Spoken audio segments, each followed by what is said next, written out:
how do we then make sure that the people who are representing us on the federal level are balancing it? You said that the Igbo man is not patriotic, but then how do we demand what belongs to the Igbo man? How do they demand for what belongs to the Igbo man on the federal level to make sure, even though you're not that patriotic, even though you're not ethnocentric, that you demand what belongs to your people? All right, first of all, quote me right.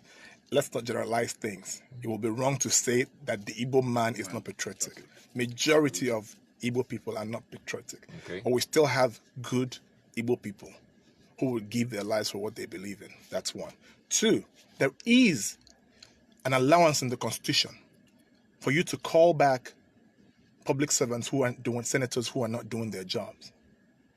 But the problem is that in Nigeria, nobody respects Constitution.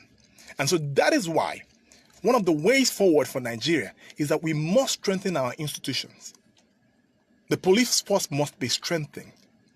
The police force must be funded and trained. I said it, that if you don't get the police force right, nothing will work in Nigeria.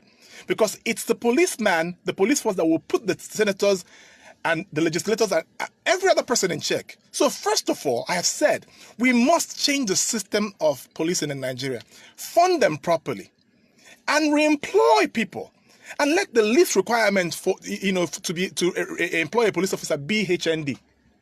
The least, let it be HND. That everybody that will work in the police force must have at least his HND. When you do that, you pay them well, pay them enough salary to be able to rent houses like every other citizen, drive good cars and pay their children's school fees. Then they will not be interested in the bribes. Then they can really and actually enforce the law. This will work both nationally and regionally. So when we can strengthen our institutions, then that means that, like he did, he called the lady and found out that the money had been spent. If he was overseas, you know what he will do? He'll go straight to court and file a lawsuit against that office.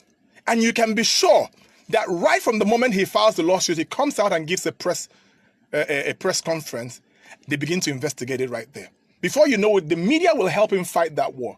And at the end of the day, that lady will be prosecuted for getting the contract and not doing the contract. But the problem is that the people who have all the offices have all the money. You can't even challenge them. All right, let me bring